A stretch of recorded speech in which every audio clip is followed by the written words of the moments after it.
After an introduction like that, all I can do is disappoint you. My name is Jordi. Before we begin, I must make a shocking confession. I am a virgin.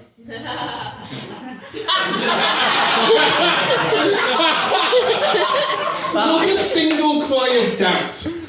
Not one scream of disbelief. Alice laughed, and everyone else just looked at me and went, well, I mean, yeah. Tell us something we don't know, you hairy testicle. But yeah, I am a virgin.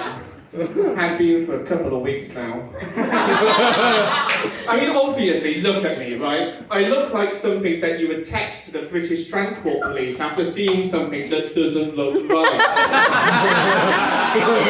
And my friends try to say that I don't look that bad, but I think they should have gone to Specsavers.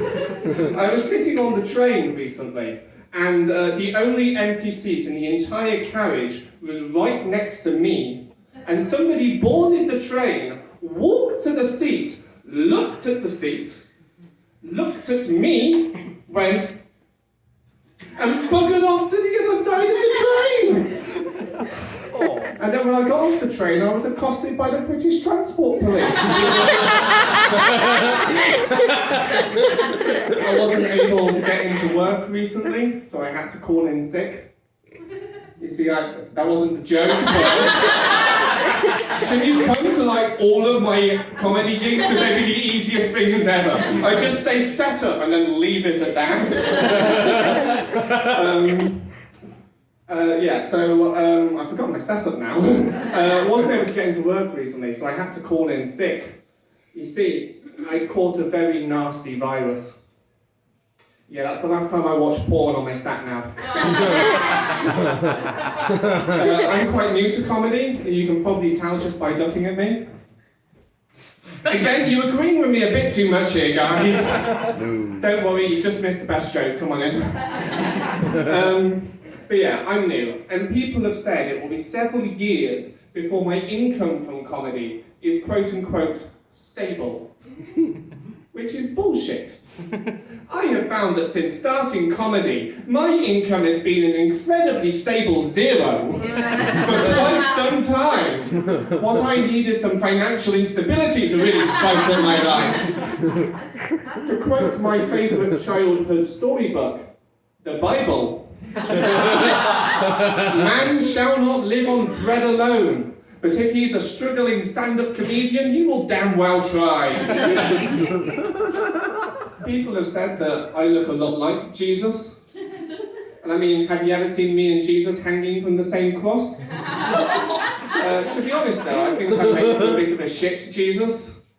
Can't turn water into wine. Can turn piss into Budweiser. Don't ask how I know that.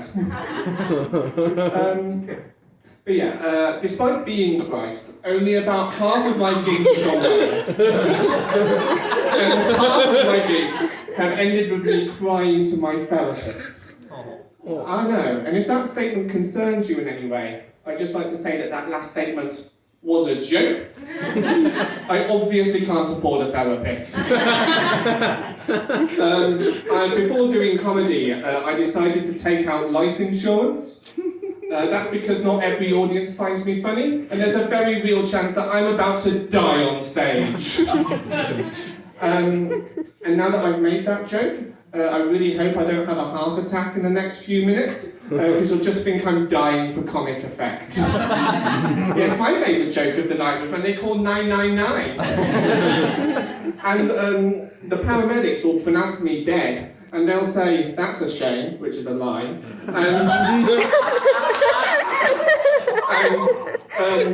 they'll be like, he died in a room full of people. Did any of them help? If by help you mean they laughed at him and then politely applauded as he was carried out in a body bag, then no, not really, because his jokes were shit. Do you think, if I was dying on stage, would you help me out? That's not a rhetorical question, you can answer it. I'm aware, rhetorical questions are difficult to recognise, considering they sound the same. as normal bloody questions, and yet you're just expected to realise they're rhetorical in the 4 seconds it takes to ask it. So let me save you the hassle, good sir. The first question I asked wasn't rhetorical. Would you like to answer it? No. Well, you see. The first question I asked wasn't rhetorical, but when I asked if you wanted to answer it, that one was. You obviously weren't meant to give an answer. What have you got to say for yourself? Also rhetorical! Really not good at getting these, are you? You know, most people identify a pattern at this point and don't answer the question, but I'm guessing you're not great at pattern recognition. Yes, no. Okay, I see where this one is going. We'll be here all day at this point. 10 minutes, yeah? Okay. Let me save you the hassle. This next question I'm going to ask you isn't rhetorical. It is very important that you answer the question. It is a cue line. It leads on to my entire section about aging. If you don't answer it, I am fucked. Do you understand? Yeah. Yes. Very good answer. Anyway, I'm going to talk about aging. I've been thinking a lot about getting old. Are you okay? Are you dying on stage as well? We need to call 999. Fair enough. Very good, because I can't deal with the heckles. I've been thinking a lot about getting older recently. I don't know if I'll actually do it yet, but it's been on my mind. There's only one thing I don't like about getting older, though, right? And that is the realization that there is an increasingly large number of people who are famous and successful who are younger than you. Nothing puts your life into perspective quite like realising your favourite Minecraft YouTuber is only 16 years old and earns 40k a year. But yeah, I've been doing the comedy circuit and I've seen a lot of different comedians and they all have different styles. And I don't mean comedic styles. All of their comedy can be summed up in 3 words. Funnier than mine. But I mean styles of holding the microphone. So for example, there's sort of like 45-degree angle, slightly away from the face. This is the best way to hold the microphone because it is the way that I hold the microphone. And to reflect this obvious superiority, I have dubbed this technique the Virgin's technique.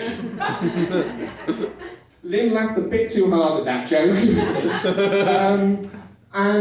Some people will hold it right up to their face, like they're about to start beatboxing. I call this style what it looks like. Fellatio. Some people will hold it off to the side, like they're a cartoonish Central American dictator smoking a Cuban cigar.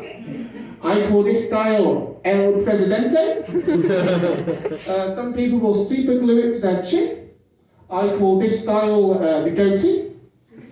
Or the pharaoh's beard. And finally, some people will hold it down here, like it's a pint glass. I call this style, why am I even holding a microphone?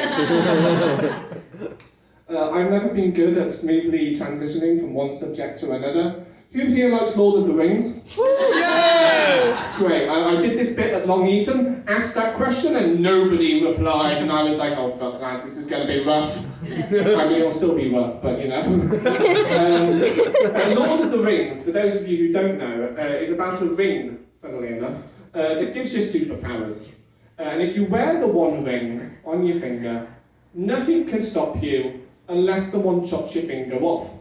And that got me thinking, do you have to wear the one ring on your finger for it to have the same effect? Now, a single member of the audience is giggling and knows where we're going with this, but as Worcester is too innocent to know where I'm going, what I'm trying to get at, and I'm asking for a friend, if I wore the one ring on my Bilbo Baggins, will my one eye of Sauron become supercharged? Now I'm asking because my friend has erectile dysfunction.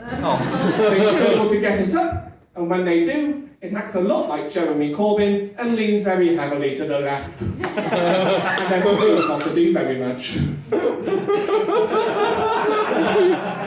I mean, I was just stating the facts, not making a comment on his political stance. The silence in the room and the looks I'm getting is like, is he a Tory in disguise? As a tumbleweed? No, I'm not a Tory. I'm part of the Brexit Party. That's a joke. The concept of irony is very important to this. Anyway, where was I? Oh yeah, penises. My friend has erectile dysfunction.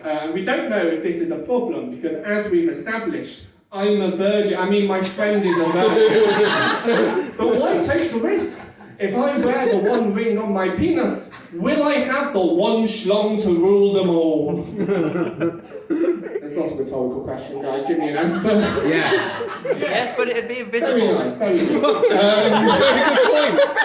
Well, I feel Yes, like I but it missed would like be the world's invisible. funniest heckle or something. I said yes, but it'd be invisible. It would be invisible, which would probably be an improvement, to be fair. That wasn't so much a laugh as it was sympathy. That's about all I have time for you tonight. I always enjoy performing to the intellectual people of Worcester. And whilst I was a bit disappointed to see that none of them turned up tonight, you guys have been pretty great regardless. If you found me funny, you can follow me on social media at Jordi Evans Comic. If you didn't find me funny, that's because you have a sense of humour.